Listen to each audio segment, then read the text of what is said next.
तो हेलो बच्चों, आज हम लोग कक्षा 10 के मैथ का एक और वायरल मॉडल पेपर का सोल्यूशन करने वाले हैं। प्यारे बच्चों, जो आपको 3 मार्च को मैथ का पेपर होने वाला है, बिल्कुल यही पैटर्न आएगा, बिल्कुल यही क्वेश्चन भी आएगा। काफ़ी अच्छे तरीके से तैयार कर लेना प्यारे बच्चों, ठीक है। तो वीडियो शुरू करने से पहले यदि आप हमारे यूट्यूब चैनल पर पहली बार आए होंगे तो चैनल को सब्सक्राइब कर लीजिए। वीडियो पूरा देखिए बच्चों। वीडियो यदि आपको पसंद आती है तो वीडियो को लाइक करिए और साथ ही साथ चैनल को सब्सक्राइब करना न भूलिएगा। तो चलिए बच्चों, बिना किसी देरी की आज की वीडियो को हम लोग शुरू करते हैं। तो प्यारे बच्चों, यहाँ पर देख रहे हो 2024 का जो मॉडल पेपर प्यारे बच्चों सेट नंबर 3 का हम लोग आज की इस वीडियो में कंप्लीट सोल्यूशन देखने वाले हैं। और यहाँ पर पेपर का संकेतांक दे रखा है 822 HX, ठीक है। और पूर्णांक आपको 70 नंबर का दिया गया है, ठीक है। और जो पेपर को सॉल्व करने के लिए आपको 3 घंटे 15 मिनट का समय दिया जाएगा, ठीक है। तो चलिए बच्चों, हम लोग खंड नंबर अ करते हैं, जो कि टोटल बहुविकल्पी प्रश्न है। और ये जो प्यारे बच्चों बहुविकल्पी प्रश्नों की जो संख्या टोटल 20 है, जो आपको OMR सेट में भरना होगा, ठीक है। तो चलिए यहाँ पर हम लोग इसका पहला क्वेश्चन देखते हैं। इसमें देखिए कहा जा रहा है कि यदि 26 156 का लस है यानी LCM 156 है तो मस है यानी HCF का मान होगा, ठीक है। तो प्यारे बच्चों, इसका ऑप्शन नंबर बी सही हो जाएगा 26, ठीक है। अब कैसे होगा इसको सॉल्व करके हम लोग आपको दिखाते हैं, ठीक है। तो चलिए यहाँ पर सॉल्व करते हैं। तो यहाँ पर प्यारे बच्चों, आपको दे रखा है कि दो संख्याएं जिनका जो आपका LCM है, यानी कि LCM बराबर आपको दे रखा है कितना, 156 दे रखा है। और आपसे प्रश्न में पूछा जा रहा है इसका HCF, ठीक है, कितना होगा। तो प्यारे बच्चों, दो संख्याएं दी गई हैं, वो आपका दिया गया एक 26 है, ठीक है। और दूसरी जो संख्या है वो आपका 156 है, ठीक है। यानी इस दोनों संख्याओं का LCM जो है यानी लस है 156, तो HCF पूछा जा रहा है, ठीक है। तो इसके लिए प्यारे बच्चों एक फार्मूला आता है जिसको आपको याद रखना होगा। प्यारे बच्चों, फार्मूला होता है दो संख्याओं का गुणनफल बराबर LCM गुणे HCF, ठीक है। ये फार्मूला होता है। इस फार्मूले को याद कर लेना, इसी फार्मूले पे क्वेश्चन लग जाएगा, ठीक है। तो चलिए यहाँ पर मान रखते हैं। तो दो संख्याएं यहाँ पर दिया गया, इनका गुणनफल लेंगे तो ये हो जाएगा आपका 26 गुणे 156, ठीक है, बराबर LCM आपको दे रखा है 156, ठीक है। अब गुणे HCF पूछा जा रहा है तो हो जाएगा HCF, ठीक है। तो यहाँ से देखो, ये इसका हम भाग करा देंगे तो हो जाएगा HCF बराबर 26 गुणे 156 बटा 156। तो इससे कट जाएगा तो HCF बराबर कितना आ गया आपका 26, ठीक है। यही आंसर हो जाएगा, ठीक है। तो ऑप्शन नंबर आपका बी सही होगा, ठीक है। अगला क्वेश्चन देखते हैं बच्चों। अगले क्वेश्चन में देखिए कहा जा रहा है कि निम्नलिखित में से कौन सा सहभाज्य संख्याओं का युग्म है। सहभाज्य संख्याओं का युग्म क्या है प्यारे बच्चे, इसका ऑप्शन नंबर बी सही हो जाएगा, यानी 18 और 25, ठीक है। सहभाज्य कैसे निकाला जाता है वो आपको मैंने जो फर्स्ट चैप्टर पढ़ाया था, प्राकृतिक क्या नाम है, वास्तविक संख्या है, तो वहाँ से प्यारे बच्चों आप देख लेना, ठीक है। चलिए अगला क्वेश्चन देखते हैं। यहाँ पर कहा जा रहा है कि दो बिंदुओं 5,0 और -12,0 के बीच की दूरी होगी, ठीक है। तो इसका ऑप्शन नंबर पे प्यारे बच्चे जो सही होगा वो 17 सही हो जाएगा। अब 17 कैसे सही होगा इसको देखते हैं, ठीक है, सॉल्व करके, ठीक है। प्यारे बच्चों एक एक क्वेश्चन मैं आपको सॉल्व करा के दिखाऊंगा, ठीक है। तीसरा क्वेश्चन है, ठीक है, क्वेश्चन नंबर 3। यहाँ पर प्यारे बच्चों दो बिंदुएं आपको दी गई हैं, ठीक है। जैसे कि एक मान लेते हैं ये ए बिंदु है और ये बी बिंदु है। तो ए बिंदु का निर्देशांक आपको दे रखा है 5,0 और दूसरा बी बिंदु का निर्देशांक दे रखा है आपका -12,0। तो इनके बीच की दूरी पूछा जा रहा है, ये कितनी होगी, ठीक है। तो दो बिंदुओं के बीच की दूरी के लिए फार्मूला होता है D बराबर करड़ी में x1 - x2 पूरे का होल स्क्वायर, अब प्लस दूसरे क्वेश्चन में हो जाएगा y1 - y2 पूरे का होल स्क्वायर। ये फार्मूला होता है बच्चों, इस फार्मूले को याद कर लेना, ठीक है। अब इसी में मान रखते हैं तो ये हो जाएगा हमारा x1 और ये हो जाएगा y1, ठीक है। ये हो जाएगा x2 और ये हो जाएगा y2, ठीक है। तो अब इसी मान रख दीजिए तो हो जाएगा D बराबर करड़ी में, यहाँ पर देखो x1 का मान कितना है 5, तो ये हो जाएगा 5, ठीक है। और -x2 का मान कितना है -12, तो यहाँ पर रख देंगे -12, तो ये हो जाएगा +12 हो जाएगा मिल करके, ठीक है। और ये पूरे का होल स्क्वायर, अब प्लस ये हो जाएगा y1 का मान 0 और y2 का भी मान 0, ठीक है। तो ये 0 का स्क्वायर, तो बच्चा प्यारे बच्चों यहाँ पर कड़ी में 17 का वर्ग, यानी कि ये हो जाएगा 12 5 17 का वर्ग हो जाएगा। तो 17 को हम लोग इस तरह से लिख सकते हैं 17 गुणे 17, वर्गमूल ले लेंगे तो D बराबर कितना हो जाएगा 17, वर्ग इकाई कह सकते हैं या इकाई कह सकते हैं केवल। ठीक है, ये इसका आंसर हो जाएगा। ठीक है, तो यहाँ पर देख रहे हो ऑप्शन नंबर आपका कितना सही होगा, डी वाला सही हो जाएगा 17। ठीक है, अगला क्वेश्चन देखिए, इसमें कहा जा रहा है कि वह छोटी सी छोटी संख्या है जिसको 35, 56 और 51 से विभाजित करने पर प्रत्येक दशा में 7 शेषफल रह जाता है। ठीक है, तो प्यारे बच्चे इसका ऑप्शन नंबर सी सही हो जाएगा, यानी 3647। ठीक है, ये क्वेश्चन हो जाएगा। ठीक है, अगला क्वेश्चन हम लोग देखते हैं। प्यारे बच्चे यहाँ पर देखिए कहा जा रहा है कि 5, ये कह रहा है प्रश्न नंबर 5 में कहा जा रहा है कि 8 के प्रथम 15 गुणजों का योगफल ज्ञात कीजिए। प्यारे बच्चों ये आपका समांतर श्रेणी चैप्टर का क्वेश्चन है और मोस्ट इंपॉर्टेंट क्वेश्चन है, इसको भी हम लोग सॉल्व करके देखेंगे। ठीक है, तो चलिए इसको हम लोग सॉल्व करते हैं। कह रहा है कि 8 के 15 गुणज। ठीक है, तो क्वेश्चन नंबर 5 है, क्वेश्चन नंबर 5। तो यहाँ पर देखिए इसका एपी बनाएंगे, यानी कि समांतर श्रेणी एपी बराबर कह रहा है 8 के 15 गुणज, तो ये हो जाएगा 8 एकम 8, 8 दूना 16, 8 त्रिके 24, ऐसे डॉट डॉट करके मान लेते कहाँ तक, 8 के 15 गुणज तक। ये हो गया, ये हमें एक श्रेणी मिल गई। अब इनका योगफल पूछा जा रहा है। तो यहाँ पर प्यारे बच्चों योगफल के लिए देखो जो हमारा फार्मूला था वो होता है SN बराबर n/2 कोष्टक में 2a plus n-1 into D. ये फार्मूला होता है बच्चों, इस फार्मूले को आपको याद कर लेना होगा। ठीक है, जहाँ पर हमारा डी क्या है, सार्वंतर है, ए क्या है, प्रथम पद है, और एन क्या है, पदों की संख्या है। तो पदों की संख्या टोटल कितना कह रहा है, 15 थे। ठीक है, तो यहाँ पर हम लोग रखेंगे 15, तो यहाँ पर लिखेंगे एन बराबर कितना, 15, तो ए बराबर हमारा कितना हो जाएगा, 8, और यहाँ से सार्वंतर निकाल लेते हैं। तो सार्वंतर के लिए फिर बच्चों ये होता है आपका डी बराबर, ये जो पद दिया गया है इसमें से इसको घटा देंगे तो हो जाएगा 16 माइनस 8, तो सार्वंतर डी बराबर कितना हो जाएगा, 8। तो सभी मान मिल गए, अब इसी फार्मूले में मान रख दो। ठीक है, तो चलिए यहाँ पर रखते हैं, ये हो जाएगा एन की जगह पे 15 रखेंगे, ये हो जाएगा S15 बराबर, ये हो जाएगा 15/2, और कोष्टक में 2a का मान फिर बच्चों यहाँ से 8 रखेंगे, ये हो जाएगा 8 प्लस 15 माइनस 1, और डी का मान यहाँ से आ गया 8। ठीक है, अब इसको सॉल्व कर दो, तो ये हो जाएगा 15/2, और बच्चों ये हो जाएगा 16। ठीक है, 16 हो जाएगा, और इसमें से एक घट जाएगा तो कितना बचेगा, 14, तो ये हो जाएगा प्लस 14 गुणे 8। ठीक है, तो इनका हम क्या करेंगे, गुणा करा देंगे, तो गुणा करा देंगे तो हो जाएगा 112, तो ये हो जाएगा 15/2, और कोष्टक में हो जाएगा 100, ये हो जाएगा, ये आपका हो जाएगा 16 प्लस 112। ठीक है, इनको जोड़ दीजिए, तो इनको जोड़ देंगे प्यारे बच्चों तो टोटल हमारा आ जाएगा 128। ठीक है, तो ये हो जाएगा आपका 15/2 गुणे 128, इनको भाग कर दीजिए तो ये हो जाएगा 64, तो ये हो जाएगा आपका 15 गुणे 64, तो 15 और 64 का गुणा करा देंगे बच्चों तो 960 आ जाएगा। ठीक है, तो ये हो जाएगा आपका 960, ये आंसर हो जाएगा, यानी SN बराबर। ठीक है, तो यहाँ पर प्यारे बच्चों देख सकते हो ऑप्शन नंबर आपका कितना सही हो जाएगा, 960 है, तो ऑप्शन नंबर ए सही हो जाएगा। ठीक है, इसका यहाँ पर अगला क्वेश्चन यहाँ पर देखिए प्यारे बच्चों, इसमें कह रहा है कि यदि द्विघात समीकरण x² + 2x + p बराबर 0, तो कह रहा है का मूल -2 हो तो p का मान ज्ञात कीजिए। ठीक है, तो प्यारे बच्चों आपको क्या करना है, जहाँ पर x है वहाँ पर कितना रख देना है, -2 रख करके सॉल्व कर देना है, तो p का मान आ जाएगा कितना, 0, तो ऑप्शन नंबर ए सही हो जाएगा। ठीक है, चलिए अगला क्वेश्चन देखते हैं। इसमें कहा जा रहा है कि x अक्ष पर स्थित एवं बिंदु, कह रहा है स्थित एवं बिंदु 5, -2 तथा -3, 2 से समदूरस्थ बिंदु के निर्देशांक होंगे। ठीक है, तो इसका भी ऑप्शन नंबर डी सही हो जाएगा बच्चों, 1, 0। ठीक है, चलिए अगला क्वेश्चन देखते हैं।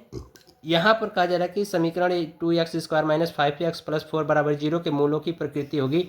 ठीक है, तो इसका ऑप्शन नंबर बी सही हो जाएगा, काल्पनिक यानी वास्तविक नहीं होगा। ठीक है, ये चीज़ है। अगला क्वेश्चन देखिए, कहा जा रहा है कि दो समरूप त्रिभुज एक दूसरे, यानी कि दो त्रिभुज एक दूसरे के समरूप होते हैं, यानी कि ये कब कंडीशन होगी कि जब दो त्रिभुज एक दूसरे के समरूप होंगे। यहाँ पर ऑप्शन देखना है, इसमें कह रहा है यदि इनके संगत दो कोण बराबर है। प्यारे बच्चों जब संगत दो कोण आपस में बराबर होते हैं तब त्रिभुज क्या होता है, समरूप होता है। और कहा जा रहा है कि जब उनकी संगत भुजाओं का अनुपात भी अगर समान होता है तब भी वो समरूप होता है। ठीक है। तो यहाँ पर देख रहे हो कि ऑप्शन सी दिया ए और बी, तो ये दोनों कंडीशन मिल रहा है, तो इसका ऑप्शन नंबर सी सही हो जाएगा, यानी ए और बी दोनों। ठीक है। अगला क्वेश्चन यहाँ पर देखिए बच्चों, कहा जा रहा है कि इसमें हमें किसका मान बताना है। ये आपको दिया गया कोणों का मान और ये चित्र दिया गया है, और कहा जा रहा है कि कोण ओ ए बी का मान ज्ञात कीजिए, यानी ओ ए बी का, यानी कि ये वाला मान ज्ञात कीजिए। ठीक है। तो प्यारे बच्चों देख रहे हो कि ये हमारा अगर कोण 70 अंश है, तो ये वाला भी हमारा कितना होगा, 70 अंश होगा। ठीक है। ये कोण हमारा 125 है, तो ये वाला भी हमारा क्या होगा, 125 अंश होगा। ठीक है, 125 अंश। ठीक है। तो फिर बच्चों जब ये कोण जितना होगा उतना ही कोण ये हो जाएगा। तो हम क्या करते हैं, यहाँ पर देखो एक चीज़, ये तो 70 अंश दे रखा है, और हमें ये जितना कोण है उतना ही कोण ये वाला भी होगा, तो 125 हमें पता चल गया। ठीक है। तो अब हम क्या करते हैं, यहाँ पर देखो ये वाला प्यारे बच्चों टोटल अगर हम ले लें इस रेखा पर, तो 180 अंश कोण बनेगा। ठीक है, यानी कि ये रेखीय कोण होगा, तो 180 अंश होगा। तो हम क्या करेंगे, कोण यहाँ पर ए ओ बी प्लस कोण सी ओ बी जोड़ देंगे बराबर 180 अंश। तो 180 में से हम क्या करेंगे, 125 घटा देंगे, तो प्यारे बच्चों कितना आ जाएगा, 55 आ जाएगा। ठीक है। ठीक है, कितना आ जाएगा, 55 आ जाएगा। तो यहाँ पर इसका मतलब कि ये वाला कोण हमें पता चल गया कि यहाँ पर कितना होगा, 55 होगा। ठीक है, ये वाला 55 कोण होगा। तो यहाँ पर भी कितना होगा, ये वाला कोण 55 अंश होगा। तो इसलिए ऑप्शन नंबर कितना सही हो जाएगा, ए सही हो जाएगा। ठीक है। चलिए यहाँ पर देखिए कह रहा है कि साइन थीटा बराबर कॉस थीटा, तो कह रहा है कि यहाँ पर ये कंडीशन दिया गया है, और कह रहा है कि थीटा का मान ज्ञात कीजिए। ठीक है। तो चलिए इसको सॉल्व करके थीटा का मान ज्ञात करते हैं। 11वां क्वेश्चन है। ठीक है। तो प्यारे बच्चों हम लोग क्वेश्चन नंबर 11 को यहाँ से सॉल्व करते हैं। ठीक है। तो यहाँ पर इसको देखिए, क्वेश्चन 11, इसमें कह रहा है कि साइन थीटा बराबर कॉस थीटा, तो पूछ रहा है कि थीटा का मान क्या होगा बच्चों। ठीक है। तो हम क्या करते हैं, दोनों पक्षों में कॉस थीटा से भाग कर देते हैं। तो यहाँ पर लिखेंगे दोनों पक्षों में कॉस थीटा से भाग देने पर, दोनों पक्षों में कॉस थीटा से भाग दे दीजिए, तो ये हो जाएगा आपका साइन थीटा बट्टा कॉस थीटा बराबर ये हो जाएगा कॉस थीटा बट्टा कॉस थीटा। ठीक है, इससे कट जाएगा तो हो जाएगा 1, और ये हो जाएगा साइन थीटा बट्टे कॉस थीटा बराबर होता है टेन थीटा, तो हो जाएगा टेन थीटा बराबर 1, और ये 1 जो होता है टेन 45 अंश का मान होता है, तो इसकी जगह पे हम टेन 45 अंश लिख सकते हैं। तो हो जाएगा टेन थीटा बराबर टेन 45 अंश। ठीक है। तो ये टेन से कट जाएगा बच्चों, तो थीटा बराबर कितना आ गया, 45 अंश। यही हमारा क्या हो जाएगा, आंसर हो जाएगा। ठीक है।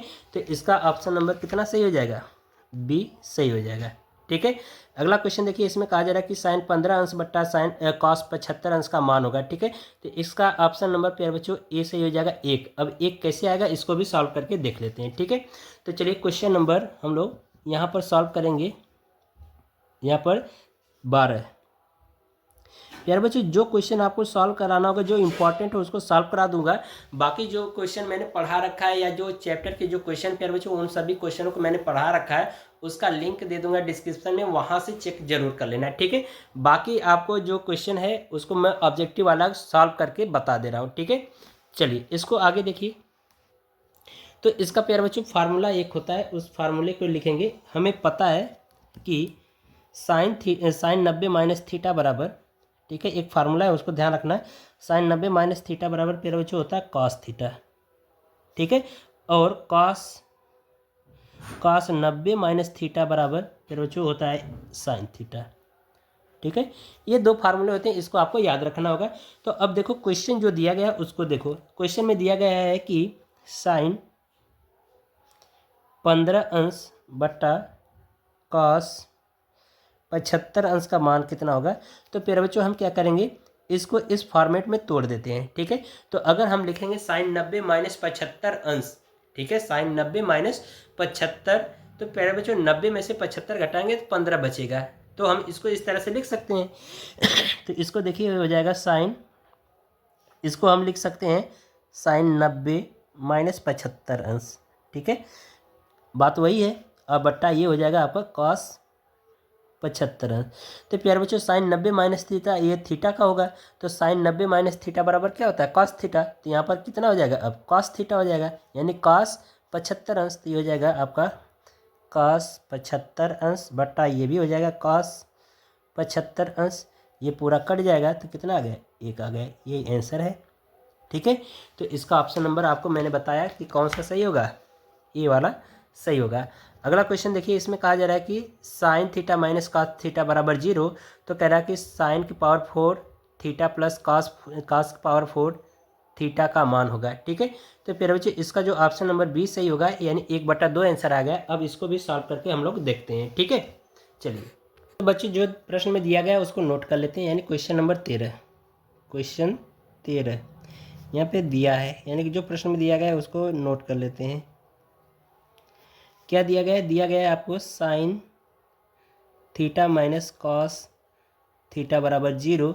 तो कह रहा है कि साइन की पावर 4 थीटा और प्लस कॉस की पावर 4 थीटा का मान क्या होगा। ठीक है, ये आपसे प्रश्न में पूछा जा रहा है। तो बच्चों सबसे पहले हम क्या करते हैं, यहाँ से थीटा का मान पता कर लेते हैं कि थीटा का मान कितना होगा। तो हम क्या करते हैं, इसको पक्षांतर करके इधर भेज देते हैं, तो ये हो जाएगा आपका, सॉल्व करेंगे। ठीक है, तो बच्चे इसको हम क्या कर रहे हैं, पक्षांतर करके इधर भेज दें, तो ये हो जाएगा साइन थीटा बराबर कॉस थीटा। ठीक है, तो अब यहीं पर हम क्या करेंगे, थीटा का मान निकालेंगे, जैसे मैंने अभी पिछला क्वेश्चन बताया था। ठीक है, उसी तरह से थीटा का मान निकालेंगे, तो थीटा का जो मान आएगा फिर बच्चों वो आएगा आपका 45 अंश। ठीक है, अब यही थीटा का मान इसमें रख देना है। ठीक है, तो यहाँ पे लिखेंगे साइन, यहाँ पर रखेंगे 4 और यहाँ पर थीटा की जगह पे कितना 45 अंश, फिर प्लस कॉस की पावर 4 और थीटा की जगह पे 45 अंश। फिर बच्चों इनका मान जो होता है वो होता है 1/2, इसका भी 1/2 ही होता है। ठीक है, तो यहीं पर रख देंगे तो हो जाएगा आपका इनका मान, तो हो जाएगा 1/2, ये 1 है। ठीक है, और इसकी पूरी घात 4 प्लस इसका भी मान 1/2 होता है, तो ये हो जाएगा 1/2 और पूरी घात 4। यहाँ से हम क्या करते हैं, कड़ी में यानी कि कड़ी में 1/2 पूरी घात 4 कॉमन ले लेते हैं। ठीक है, तो ये कॉमन ले लेंगे तो आपका हो जाएगा 1/2 पूरी घात 4 और कोष्टक में यहाँ पर अंदर जाएगा 1 + 1। ठीक है, तो ये हो जाएगा 2, तो ये हो जाएगा आपका 1/2 और पूरी घात 4 और गुणे 2। अब इसी का विस्तार कर देते हैं। ठीक है, तो इसका विस्तार कर देंगे फिर बच्चों, तो ये हो जाएगा आपका यहाँ पर 1/4 गुणे 2। ठीक है, वर्क कर देंगे तो 1/4 गुणे 2, तो 2 2 से कट जाएगा, 2 2 4, तो आ जाएगा 1/2, ये आंसर हो जाएगा। ठीक है, चलिए अगला क्वेश्चन देखते हैं। यहाँ पर देखिए बच्चों कहा जा रहा है कि sec a + tan a, question में दूसरे क्वेश्चन में 1 - sin a का मान क्या होगा। ठीक है, तो फिर बच्चों इसका जो ऑप्शन नंबर डी सही हो जाएगा, cos a। इसको आप सॉल्व करके देख लेना। ठीक है, बाकी 15वें क्वेश्चन में कहा जाए चित्र में बिंदु O का बिंदुओं A तथा P से देखने पर अवनमन कोणों की माप होगी। ठीक है, यानी कि A तथा P से देखने पर। ठीक है, तो यहाँ पर आपको देखिए चित्र दिया गया है, तो A से और P से देखने पर अवनमन कोण की माप कितनी होगी। तो प्यारे बच्चों इसका जो अवनमन कोण होगा, ठीक है, वो कितना होगा 45 अंश। ठीक है, और फिर इसके बाद यहाँ से जो होगा प्यारे बच्चों, ये आपको देख रहे हो कि ये आपका कितना है 60 अंश है और ये 90 अंश है। तो 60 और 90 कितना हो जाएगा, तो 150 हो जाएगा और बचा 30 अंश, क्योंकि त्रिभुज के तीनों अंतःकोणों का मान कितना होता है 180 होता है। तो यहाँ पर कुछ नहीं है तो वो मान लेते कितना है 90 है, और ये तो आपको दे ही दिया है अवनमन कोण 45 अंश पूरे का। ठीक है, तो दे दिया है, तो अब यही वाला इसका अवनमन कोण चाहिए। ठीक है, तो ये हो जाएगा आपका 150 और इसका मतलब कि यहाँ पर 30 होगा, तभी तो त्रिभुज के तीनों अंतःकोणों का योगफल 180 अंश के बराबर होगा। तो इसका मतलब कि P का जो अवनमन कोण होगा वो कितना होगा 30, यानी कि 45, 30। तो यहाँ पर ऑप्शन नंबर बी सही हो जाएगा, 45 अंश और 30 अंश। ठीक है, चलिए अगला क्वेश्चन देखते हैं। फिर बच्चों 16वें क्वेश्चन में देखिए कहा गया है कि इसमें किसी त्रिभुज ABC में यानी कोण C बराबर यहाँ पर 90 अंश होगा, और कह रहा है कि tan A बराबर 1/3 है, तो sin A × cos B + cos A × sin B का मान क्या होगा। ठीक है, तो इसका ऑप्शन नंबर सी सही हो जाएगा, एक आंसर आएगा बच्चों। ठीक है, आपको क्या करना है कि पहले यहाँ से क्या करते हैं कि हम एक त्रिभुज बनाते हैं। ठीक है, बता दे रहा हूँ, आप सॉल्व कर लेना। ठीक है, पहले एक क्या करना है, त्रिभुज बना लेना।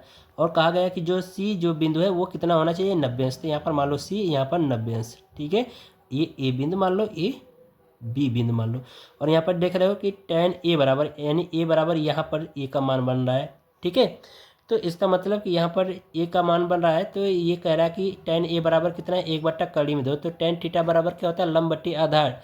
तो इसके थीटा के सामने का कोण ये क्या हो जाएगा, लंब। तो लंब का मान 1 और आधार ये आपका AC हो जाएगा। इसका मान हो जाएगा कड़ी में 2, कड़ी में 3। ठीक है, तो पाइथागोरस प्रमेय से आप क्या करिए, ए बी का मान निकाल लेना। ए बी का जब मान निकल जाएगा तो साइन ए का मान यहाँ से लेकर के रख देना। ठीक है, तो मैंने प्यारे बच्चों इसको कैलकुलेट कर लिया था, तो इसका मान 2 आएगा। तो अब आपको क्या करना है कि इन सब का एक बार साइन ए का मान यहाँ से रखना। तो साइन ए बराबर क्या होता है, देखो एक ट्रिक होता है, LAL यानी लाल बट्टा कक्का। ठीक है, तो साइन थीटा बराबर क्या होगा, लंब बट्टा कर्ण। तो लंब आपका कितना हो जाएगा, यहाँ से देखेंगे तो 1 हो जाएगा, कर्ण कितना हो जाएगा 2। तो यानी कि इसकी जगह पे 1/2 रख देना है। ठीक है, फिर गुणे कॉस बी, तो बी का मान यहाँ से बनेगा, तो यहाँ से हो जाएगा। तो कॉस का होता है आधार बट्टा कर्ण। तो आधार आपका क्या हो जाएगा, 1 हो जाएगा, और कर्ण कितना हो जाएगा, 2 हो जाएगा। तो इसका भी मान कितना हो जाएगा, 1/2 हो जाएगा। ठीक है, अब प्लस यहाँ से अब क्या करना, कॉस ए का मान रखना है। तो कॉस ए का यहाँ से रखेंगे तो ये क्या हो जाएगा आपका आधार बट्टा कर्ण। तो आधार कितना हो जाएगा, कड़ी में 3, और बट्टा कर्ण कितना हो जाएगा 2। और यहाँ से भी ये आपका हो जाएगा कड़ी में 3/2। ठीक है, तो इसको सॉल्व कर देंगे तो ये हो जाएगा आपका 1/4, अब प्लस ये हो जाएगा आपका कितना 3/4। ठीक है, एलसीएम ले लेना 1/4 या यहाँ से। ठीक है, इनको जोड़ देंगे तो कितना आ जाएगा, देखो एलसीएम ले लेंगे तो ये हो जाएगा 4, और ये ऊपर जुड़ जाएगा 4, तो कट जाएगा तो कितना आ जाएगा 1। तो इसलिए ऑप्शन नंबर सी सही हो जाएगा। ठीक है, चलिए अगला क्वेश्चन देखते हैं। इसमें कहा जा रहा है कि एक घड़ी के मिनट की सुई, ये सुई 8 सेंटीमीटर लंबी है। तो कह रहा है कि 1 मिनट में मिनट की सुई द्वारा बनाए गए त्रिज्यखंड का क्षेत्रफल होगा। ठीक है, तो प्यारे बच्चों इसका ऑप्शन नंबर ए सही हो जाएगा, यानी πr²/60। ठीक है, अगला क्वेश्चन देखते हैं। यहाँ पर कहा जा रहा है कि 1/2 सेंटीमीटर व्यास वाले किसी ठोस अर्धगोले का संपूर्ण पृष्ठीय क्षेत्रफल ज्ञात कीजिए। ठीक है, चलिए इसको सॉल्व करके बताते हैं। ठीक है, तो प्यारे बच्चों इसमें कहा गया कि कह रहा है कि 1/2 सेंटीमीटर त्रिज्या का क्या है, एक अर्धगोला है। ठीक है, तो इसको देखिए मैं आपको यहाँ पर बता रहा हूँ। क्वेश्चन नंबर आपका है यहाँ पर 18। ठीक है, क्वेश्चन नंबर 18 को हम लोग सॉल्व कर रहे हैं। प्यारे बच्चों मान लेते हैं कि ये हमारा क्या है, एक अर्धगोला है। ठीक है, और इसकी त्रिज्या दे रखा है 1/2 सेंटीमीटर। ठीक है, तो इस अर्धगोले का पूछ रहा है कि संपूर्ण पृष्ठीय क्षेत्रफल क्या होगा। तो प्यारे बच्चों संपूर्ण पृष्ठीय क्षेत्रफल का हम क्या करेंगे, ये वाला तो पहली बात तो ये जो वक्र पृष्ठ है इसको जोड़ देंगे, यानी कि अर्धगोले का वक्र पृष्ठ, अब प्लस यहाँ पर ऊपरी सतह यानी कि जो वृत्ताकार वाला जो भाग है इसका क्षेत्रफल, इनको जोड़ देंगे तो ये हमें पता चल जाएगा अर्धगोले का संपूर्ण पृष्ठ। ठीक है, तो यहाँ पर लिखेंगे फार्मूला, अर्धगोले का संपूर्ण पृष्ठ फार्मूला हो जाएगा फिर बच्चों यहाँ पर अर्धगोले का वक्र पृष्ठ। ठीक है, अर्धगोले का वक्र पृष्ठ प्लस ये हो जाएगा वृत्ताकार वाला जो भाग है ऊपरी सीम यानी ऊपरी पृष्ठ का क्षेत्रफल, यानी ऊपरी सतह कह देंगे, ऊपरी सतह। ठीक है, अब ये हो जाएगा, इसे मान रख दीजिए। तो प्यारे बच्चों जो अर्धगोले का जो वक्र पृष्ठ का फार्मूला होता है वो होता है 4 यानी 4πr²/2। ठीक है, जो संपूर्ण गोले का प्यारे बच्चों जो संपूर्ण गोले का जो वक्र पृष्ठ का फार्मूला होता है वो होता है 4πr², लेकिन अर्धगोले का पूछ रहा है तो इसीलिए 2 से भाग कर देंगे। अब प्लस ये वृत्ताकार वाले पृष्ठ का क्षेत्रफल तो इसका होता है πr²। तो इसको 2 से काट दीजिए तो 2 दूना 4, तो हो जाएगा 2πr² प्लस ये πr²। ठीक है, तो ये हो जाएगा आपका कितना 3πr²। अब ये हो गया। अब यहाँ से आपको बच्चों क्या करना है, मान रख देना है। ठीक है, तो ये हो जाएगा 3 पाई का मान वही रहने दीजिए, और इसका आर का मान दे रखा है कितना 1/2, तो स्क्वायर में तो 1/4 हो जाएगा। तो इसको गुणा कर देंगे तो हो जाएगा 3π/4। ठीक है, घन सेंटीमीटर संपूर्ण पृष्ठ है, तो प्यारे बच्चों ये आपका आंसर हो जाएगा। ठीक है, यानी कि 3π/4। तो ऑप्शन नंबर यहाँ पर देख रहे हो कौन सा सही हो जाएगा, 3π/4 हो जाएगा ना। तो यहाँ से ऑप्शन नंबर आपका देख रहे हो इसमें कौन सा सही हो जाएगा। इसमें बच्चों जो ऑप्शन नंबर आपका सही होगा, एक चीज़ बच्चों ध्यान रखना है इस क्वेश्चन में, देखो ये व्यास दिया है ना, ये तो व्यास कह रहा है ना, तो इसका त्रिज्या निकालेंगे तो 2 से भाग करेंगे, ये 2 जाकर के गुणा हो जाएगा, तो ये हो जाएगा कितना, ये 4 हो जाएगा, यानी 1/4 त्रिज्या हो जाएगी। ठीक है, और हमने कितना रखा है 1/2, तो ये 1/4 का स्क्वायर करेंगे तो ये हो जाएगा 16, यानी कि ये हो जाएगा आपका 16। तो यहाँ पर 3π/16 हो जाएगा। तो यहाँ पर आपका ऑप्शन नंबर ये बी वाला सही हो जाएगा, 3π/16 सेंटीमीटर स्क्वायर। ठीक है, ये आपका आंसर हो जाएगा। ठीक है बच्चों, चलिए अगला क्वेश्चन देखते हैं। यहाँ पर अगले क्वेश्चन में देखिए कहा जा रहा है कि किसी बारंबारता बंटन के लिए माध्य और माध्यक क्रमशः 26.1 और 25.8 हैं, तो बंटन के लिए बहुलक का मान होगा। ठीक है प्यारे बच्चों, इस तरह के जो क्वेश्चन होते हैं वो 100% आपके बोर्ड के एग्जाम में आते हैं। मोस्ट इंपॉर्टेंट क्वेश्चन है, इसका एक फार्मूला होता है, उस फार्मूले को याद रखना है। वो फार्मूला बता दे रहा हूँ और इसको सॉल्व करके भी बताऊंगा। ठीक है, बाकी यहाँ पर देखिए 20 वाले में कह रहा है केंद्रीय प्रवृत्ति की माप होती है, तो प्यारे बच्चों ये आपका माध्य और माध्यक दोनों होता है, तो ऑप्शन नंबर डी सही हो जाएगा। ठीक है, लेकिन इसको 19 वाले को सॉल्व करके देख लेते हैं। ठीक है, तो यहाँ पर देखिए पहले बच्चों इसका एक फार्मूला होता है, और पहली बात तो मैं आपको यहाँ पर जो दिया गया है उसको नोट करा देता हूँ। ठीक है, क्वेश्चन नंबर 19 है, इसमें देखिए माध्य जो दिया गया है क्रमशः कह रहा है ना, तो यहाँ पर कह रहा है माध्य बराबर, वो आपको दे रखा है 26.1। ठीक है, और जो माध्यक है, माध्यक ये आपको दे रखा है कितना, 25.8 दे रखा है। ठीक है, तो बहुलक पूछ रहा है, बहुलक ये कितना होगा इससे आपको पूछ रहा है। तो इसका फार्मूला होता है बच्चों, वो फार्मूला क्या होता है इसको मैं आपको बता दे रहा हूँ कि ये होता है यानी बहुलक बराबर, बहुलक बराबर फार्मूला होता है 3 गुणे माध्यिका या माध्यक कह सकते हैं। ठीक है, अब माइनस ये हो जाएगा आपका 2 गुणे माध्य, ये फार्मूला होता है बच्चों। ठीक है, इस फार्मूले को आपको याद रखना है। अब इसे मान रखिए तो हो जाएगा 3 गुणे माध्यक का मान कितना हो जाएगा आपका 25 दशमलव, यहाँ पर 25 आपको दे रखा है 8, ये 8 होगा। ठीक है, तो ये हो जाएगा 8, और माइनस ये हो जाएगा 2 गुणे ये आपका 26.1 हो जाएगा। इसको सॉल्व कर दीजिए बच्चों। ठीक है, तो यहाँ पर इसको सॉल्व कर देंगे तो ये हो जाएगा आपका 77.4, अब माइनस इसको गुणा कर देंगे तो हो जाएगा 52.2, इसमें से घटा दीजिए तो ये आ जाएगा आपका 25.2, ये आपका आंसर हो जाएगा। तो इसमें ऑप्शन नंबर आप देख सकते हो कौन सा सही होगा, सी वाला, यानी 25.2। ठीक है, तो इस तरह से मैंने 20 ऑब्जेक्टिव जो क्वेश्चन है उसको मैंने सॉल्व करा के बता दिया। अब इसके बाद प्यारे बच्चों जो क्वेश्चन यहाँ पर जो वर्णात्मक प्रश्न है प्यारे बच्चों उनको हम लोग सॉल्व करेंगे। यहाँ पर भी देखिए, यहाँ पर देखो प्यारे बच्चों जो मैंने अभी जो ऑब्जेक्टिव वाला जो क्वेश्चन बताया था पहला क्वेश्चन, उसी के फार्मूले पे यहाँ पर ये वाला क्वेश्चन सॉल्व होगा। ठीक है, क्योंकि यहाँ पर देखिए यहाँ पर HCF दे रखा है तो LCM का मान पूछा जा रहा है, तो उसी फार्मूले से आप लगा लेना, जैसे मैंने फर्स्ट क्वेश्चन बहुविकल्पी वाला कराया था उसी तरह से ये भी लगेगा, और वही फार्मूला, बस अंक चेंज किया गया है। ठीक है, चलिए इसको कर लेना है। ठीक है, अगला क्वेश्चन देखिए बच्चों, इसमें कहा जा रहा है कि यदि, इसमें कह रहा है कि थीटा का मान ज्ञात कीजिए। ठीक है, तो इसमें आपको क्या करना है प्यारे बच्चों कि यहाँ पर क्या करना है कि cos 45 अंश का मान रख देना है। cos 45 अंश का मान प्यारे बच्चों बताया था 1/2 होता है, उसका वर्क कर देना। ठीक है, 2 से कट जाएगा। ठीक है, और यहाँ पर बच जाएगा -1। ठीक है, तो वहाँ से आप क्या करना है प्यारे बच्चों, इसको थीटा का मान ज्ञात कर लेना है। ठीक है, चलिए इसको आप कर लेना है। ठीक है, बता दिया मैंने। और यहाँ पर देखिए ये क्वेश्चन कह रहा है कि बिंदुओं 4, और 12, 3 के बीच की दूरी 10 मात्रक है, तो y का मान ज्ञात कीजिए। ठीक है, तो चलिए इसको करा दे रहे हैं, बाकी ये क्वेश्चन आप प्यारे बच्चों कर लेना। ठीक है, चलिए इसको हम लोग सॉल्व करते हैं, ये घ वाला क्वेश्चन। ठीक है, तो इसमें कह रहा है प्यारे बच्चों इनके 2 बिंदुओं के जो 2 बिंदु हैं उनके निर्देशांक दे रखे हैं, और उनके बीच की दूरी भी यहाँ पर इस क्वेश्चन में दे रखे हैं, निर्देशांक बीच की दूरी दे रखा है 10 मात्रक, तो y का मान पूछा जा रहा है। ठीक है, तो चलिए इसको सॉल्व करते हैं। तो क्वेश्चन नंबर प्यारे बच्चों यहाँ पर 21 का आपका ग है। ठीक है, क्वेश्चन नंबर 21 का ग। ठीक है। और बच्चों यहाँ पर देखिए, जैसे मान लेते हैं ये हमारे एक रेखा है और इस पे एक बिंदु दी गई है, ठीक है, ए बी मान लेते हैं। तो यहाँ पर ए बिंदु का निर्देशांक प्यारे बच्चों प्रश्न में दे रखा है, कह रहा है कि ये 4, है और बी बिंदु का निर्देशांक दे रखा है 12, है और इनके बीच की जो दूरी प्यारे बच्चों वो 10 मात्रक दे रखा है, ठीक है। तो कह रहा है कि इस y का मान ज्ञात कीजिए, ठीक है। तो वही दो बिंदुओं के बीच की दूरी वाला फार्मूला लगाएंगे, ठीक है।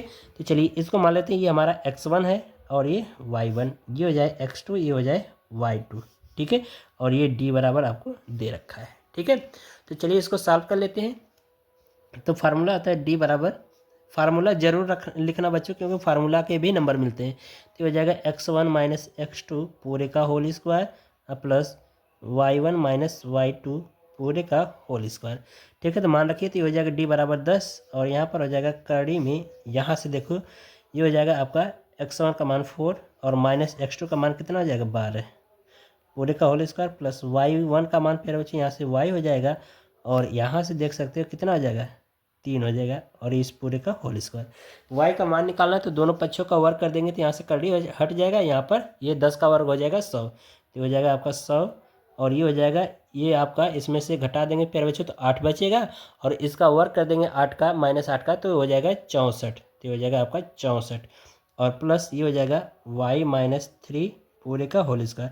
इसको पक्षांतर करके इधर लाओ, तो ये हो जाएगा आपका y माइनस 3 पूरे का होल स्क्वायर बराबर हो जाएगा 100 माइनस 64, तो इसमें से घटा देंगे 36 बचेगा, ठीक है। ये कितना बचेगा 36, तो ये हो जाएगा आपका y माइनस 3 का होल स्क्वायर।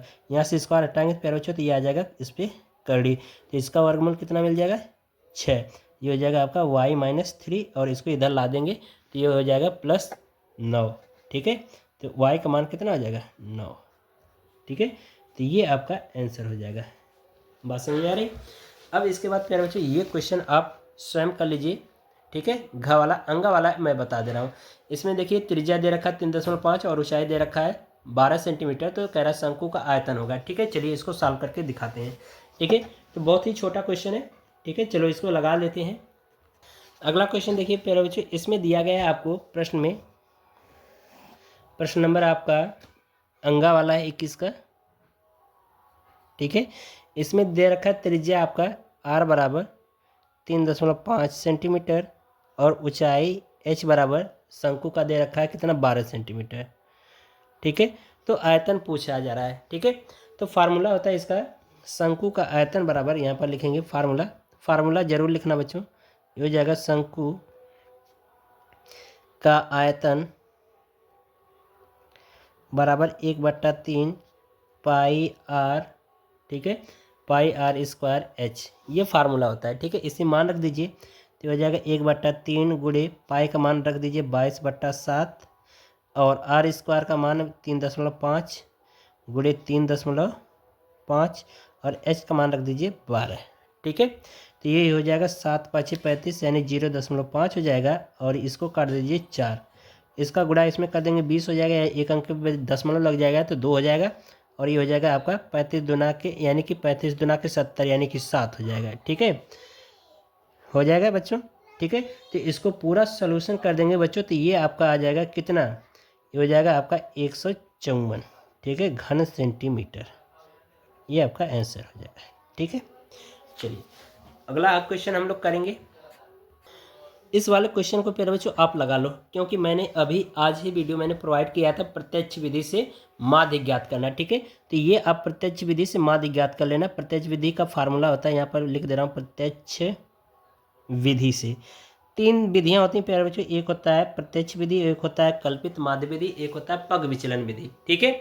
तो प्रश्न में आपको जिस विधि से कहेगा उसी विधि से सॉल्व करना है। अगर प्रश्न में कुछ नहीं कह रहा है, केवल माध्य निकालने के लिए कह रहा है, तो सबसे इजी और सबसे सिंपल जो विधि होता है प्यारे बच्चों वो होता है प्रत्यक्ष विधि। इसका फार्मूला होता है ये आपका x बार बराबर sigma F I into x I divide by sigma F, ठीक है। इस फार्मूले से आप क्या करना, इसको सॉल्व कर लेना, ठीक है। मैंने वीडियो प्रोवाइड कर दिया माध्य ज्ञात करने के लिए प्रत्यक्ष विधि से, वीडियो का लिंक आपको डिस्क्रिप्शन में दे दूंगा, वहां से चेक कर लेना, ठीक है। इसको सॉल्व कर लेना, बहुत ही सिंपल तरीके से हो जाएगा, ठीक है। प्यारे बच्चे ये वर्ग अंतराल दिया गया होता है, ठीक है, और ये होता है हमारा बारंबारता यानी एफ का मान, ठीक है, यानी FI। अब यहाँ पर हमें क्या करना है, x का मान निकालना है यानी वर्ग चिन्ह, तो इनको जोड़ करके 2 से भाग कर दीजिए, तो ये हो जाएगा 2 से भाग करेंगे तो ये 5 आ जाएगा। फिर ये देख रहे हो 10-10 का अंतर है, तो 5-5 जोड़ते चले आइए तो x का मान निकल जाएगा। और x का जो मान निकलेगा इसमें f वाले में गुणा करा के fx का मान निकाल लेना और सबको जोड़ देना, जो आएगा मान फार्मूले में रख करके सॉल्व कर देना है। ठीक है, चलिए अगला क्वेश्चन देखिए प्यारे बच्चों।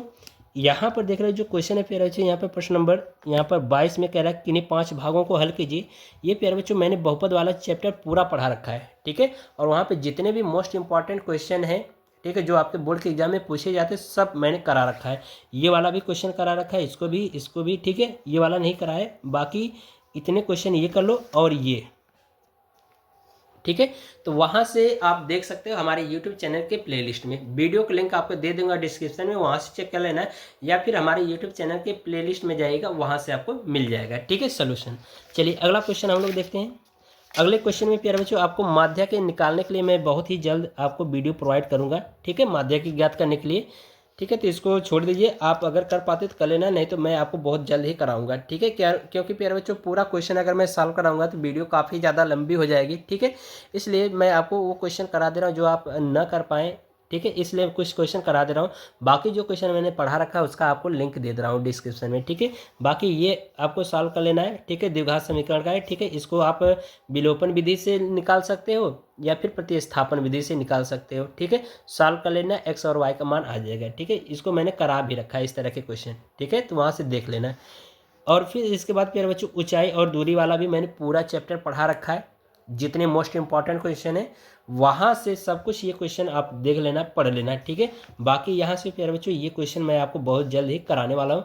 तो इस तरह से प्यारे बच्चों आज का जो हमारा जो मॉडल पेपर था, जो वायरल मॉडल पेपर है, वो प्यारे बच्चों कंप्लीट होता है। आशा करते हैं आपको हर एक चीज़ समझ में आया होगा। यदि प्यारे बच्चों आपको ये वीडियो पसंद आई हो तो वीडियो को एक बार लाइक कर दीजिए और साथ ही साथ चैनल को सब्सक्राइब करना न भूलिएगा।